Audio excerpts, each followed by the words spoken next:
Here's something that shouldn't exist. Across America, there are farmhouses sitting on 10, 20, even 100 acres of land for less than the price of an average suburban home.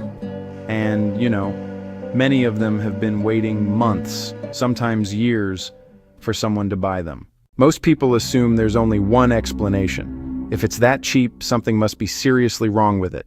That's exactly what the market wants you to believe. But what nobody tells you is that low prices don't always mean bad properties. They often reveal misunderstood opportunities hiding in plain sight. Today, we're counting down 12 real farmhouses that look like absolute steals on paper. One comes with enough land to start a working farm. Another has mountain views most people only see on vacation. One property's biggest problem isn't the house at all. It's a single word in the listing that scares buyers away before they even click. So here's the question. Would you recognize an incredible bargain, or would you scroll right past it like everyone else? Because choosing wrong doesn't just mean missing a deal. It could mean walking away from tens of thousands of dollars in hidden value, or buying into a problem you never saw coming. And trust me, the farmhouse at number 1 completely changes the way you'll think about cheap real estate. The reason it's still sitting on the market isn't what you'd expect. If you like finding opportunities everyone else overlooks, hit subscribe. One video might save you from an expensive mistake or help you spot the deal everyone else missed. Let's break it down. Number 12, Canaan, Vermont. Picture this, a classic New England farmhouse. White clapboard siding, a weathered red barn, and about 10 acres of rolling pasture backed by maple woods that just explode into orange and crimson every fall. It's honestly the kind of place that belongs on a postcard, yet it can cost less than a lot of suburban starter homes. That sounds kind of backwards, doesn't it? Most people assume if a farmhouse with this much land is affordable, it's probably falling apart. But surprisingly, that's not always true. Around Canaan, the bigger issue isn't the house, it's geography. Canaan sits in Vermont's remote northeast kingdom, practically close enough to wave at Canada. The town has fewer than 1,000 residents. Crime is low, and the pace of life is exactly what a lot of people say they want. Median home values are still well below Vermont's statewide median. While rents and housing costs are also pretty modest compared with much of the state, the trade-off is jobs are limited. Long winters are very real, and daily errands usually require a longer drive than most city buyers expect. Here's the irony. People spend thousands on weekend cabin rentals searching for this exact peace and quiet, then refuse to buy it because the nearest big box store isn't 15 minutes away. And that's the real story. The market isn't saying this farmhouse lacks value, it's saying convenience has become more valuable than space. Somewhere along the way, we convinced ourselves that living 30 minutes from a grocery store is unbearable. But spending 90 minutes crawling through rush hour traffic is somehow normal. That's not logic. That's branding with better highways. Now imagine waking up to fog drifting across your own pasture. You hear birds instead of traffic. Coffee in one hand, crisp mountain air in the other. Then you remember the nearest pizza delivery driver has probably never heard of your road. Worth it? Maybe. Be honest. Would you trade city convenience for 10 acres of Vermont countryside? Yes or no? Tell me in the comments. And don't get too comfortable, because the next property proves that even mountain views aren't enough to convince buyers, and the reason might surprise you. Number 11, Potosi, Missouri. At first glance, this one almost feels like someone made a pricing mistake. A traditional Ozark farmhouse, nearly 20 acres of mixed pasture and hardwood forest. An old red barn that's still standing. A spring-fed creek cutting across the back of the property. Deer trails everywhere. Enough open ground for horses, cattle, or the hobby farm you've been threatening to start every New Year's Eve. So, why is it still for sale? Here's the part most people miss. The house isn't the problem. The land certainly isn't the problem. The biggest discount comes from where it sits. Posse has just over 2,500 residents, and Washington County remains one of Missouri's more affordable rural areas. Housing costs are well below the national average, and property taxes are relatively modest. The area offers access to Mark Twain National Forest, thousands of acres of public land, excellent hunting, fishing, hiking, and some of the best off-road trails in the Ozarks. But, the local job market is limited. Average household incomes trail state averages, and many higher-paying careers require commuting toward larger cities. That immediately shrinks the pool of potential buyers. Here's the funny part. People spend thousands flying across the country looking for digital detox retreats, while Posse has been quietly offering one for decades.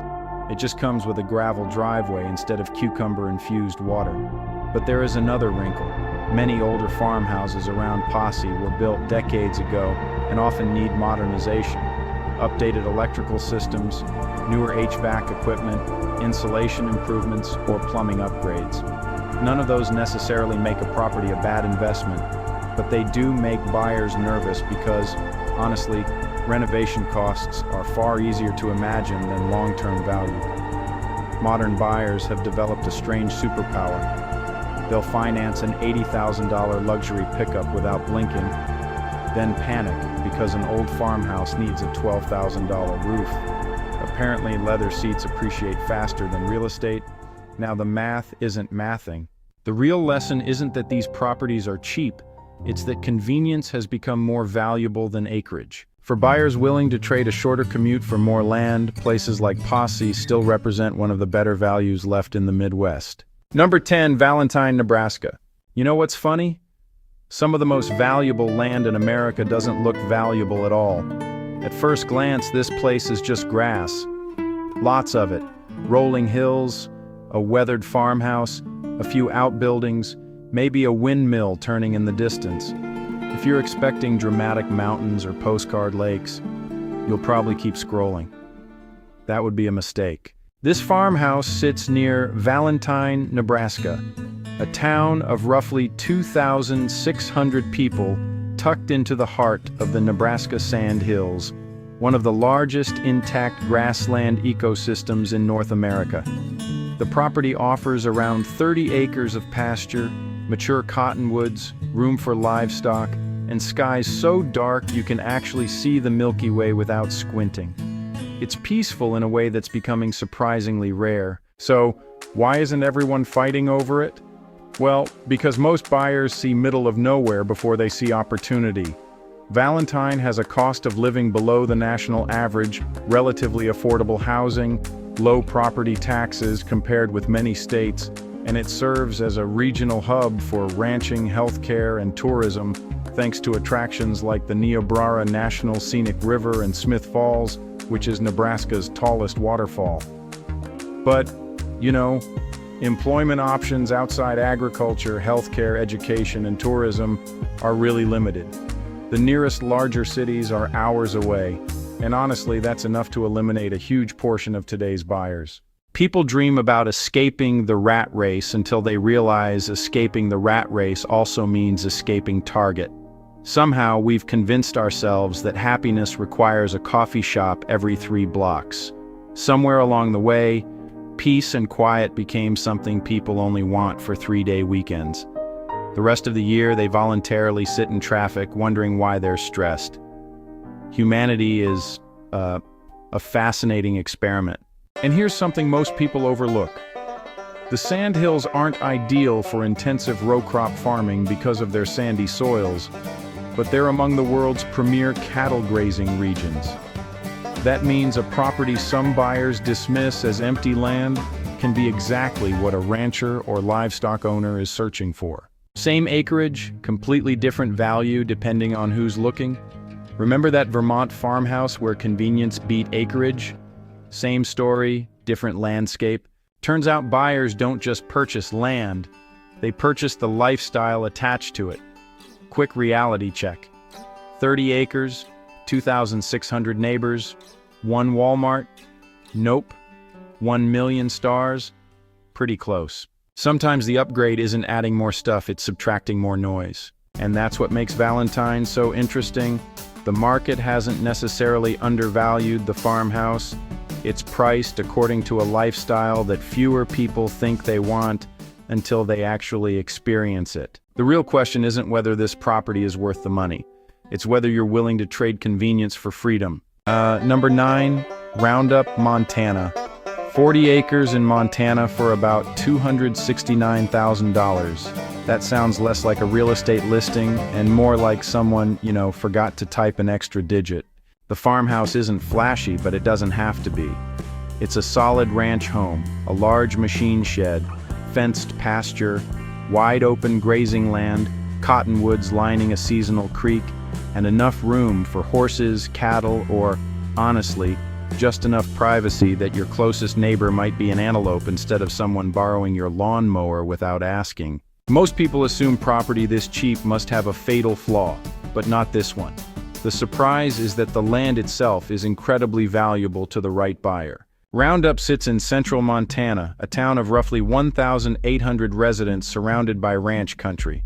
Housing prices remain well below the national median, property taxes are relatively modest, and violent crime is generally low compared with many communities of similar size. The economy revolves around ranching, agriculture, energy, healthcare, and local services. Billings, the nearest major city, is about an hour away, making specialist healthcare, major shopping, and broader job opportunities accessible, but certainly not convenient. That's exactly where the discount begins. For someone dreaming about ranch life, an hour isn't a deal breaker.